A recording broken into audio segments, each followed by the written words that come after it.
Welcome to Garage Gym Athlete Ask Me Anything. It's pretty simple. I'll be answering questions from the thousands of athletes that follow our daily programming. If you have a question or topic you want submitted, go to garagegymathlete.com/AMA. Let's get started.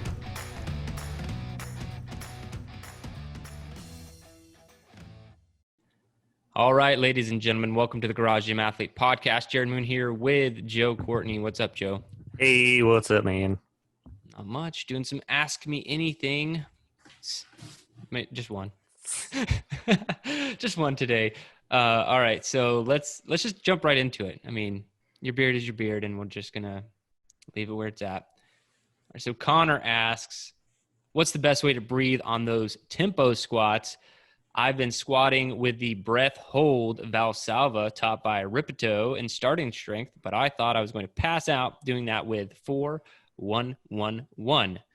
I tried breathing through each rep, but that made me lose a lot of core stability. Any recommendations for next time?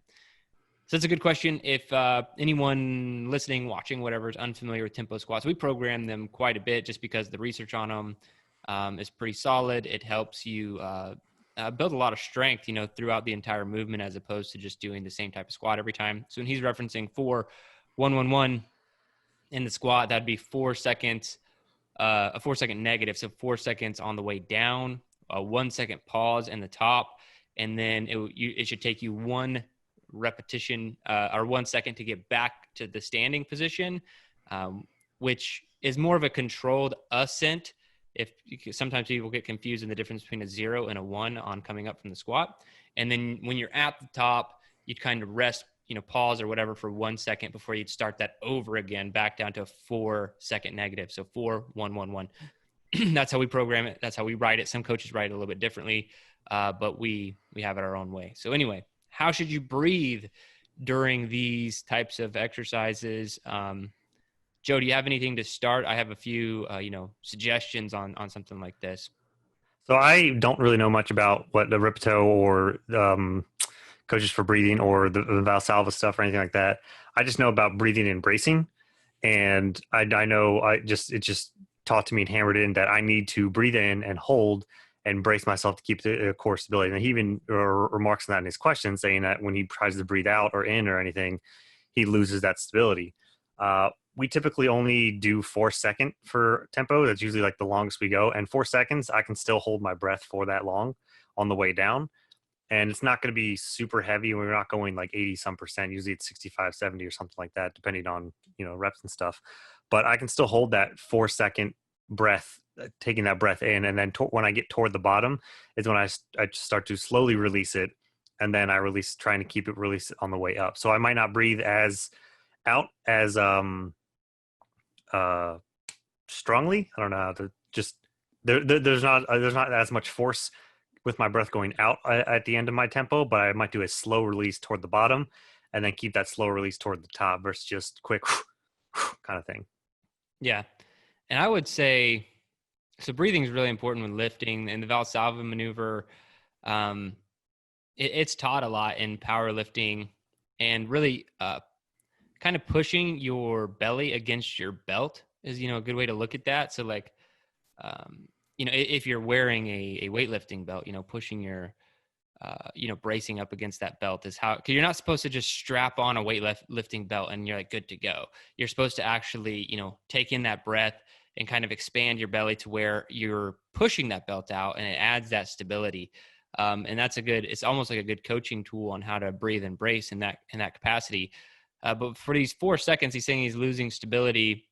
I might drop some of the breathing technique if you're getting lightheaded. Or if you are, I don't know if he's kidding when he said he's about to pass out.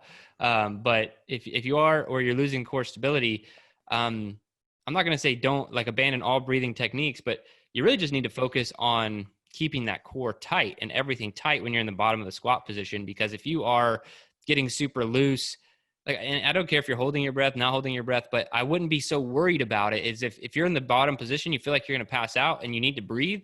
It's not ideal, but you can do that. I'd rather breathe in that bottom position than pass out with a couple 100 pounds on my back in the bottom of a squat. And so I think that, you just need to keep that into account, not be so militant about it. But don't mistake what I'm saying for loosening up. If you're going to loosen up anywhere, do it at the top. Do it at the very top when you have that 1 second. You can exhale, take that next breath, go down, and everything. But just don't loosen up in the bottom of the squat is the big thing. Like if the breathing's getting too confusing, this is kind of why I also hate tempo, because there's so much thinking involved with tempo.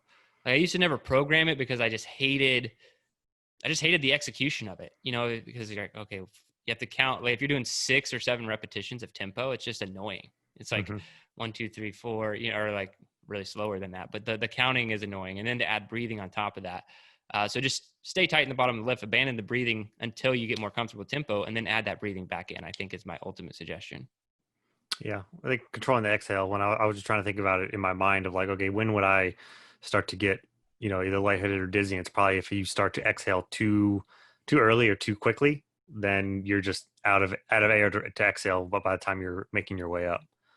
Yeah, it sounds like he's not getting enough air out and then not enough back in. So like not getting enough of that exhale out on like wherever you like, typically at the top of the rep with that 1 second pause at the top, and then making sure that you have that rep back in. But at the same time, I think if you're too deliberate with your breathing, it's almost a different topic of conversation.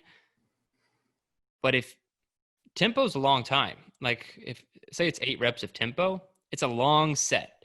So if you're doing this crazy exhale and crazy inhale every single rep, and you're doing that across 4 sets, you're getting close to like hyperventilation style breathing, So that's why I'm saying, like, don't be so aggressive with it. Like, just try and breathe naturally. The biggest thing would be tight. Be tight the entire time, because we don't program like 90% tempo squats. It's typically lighter loads.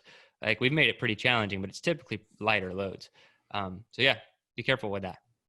That's all I got. You got anything else? No, that's it. All right, guys. If you want to ask a question, go to garagegymathlete.com/AMA and we'll get an answer to your response.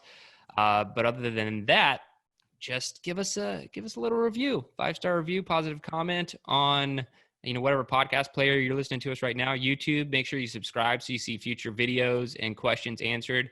Leave us a comment, give us a thumbs up. But either way, guys, thank you for watching or listening.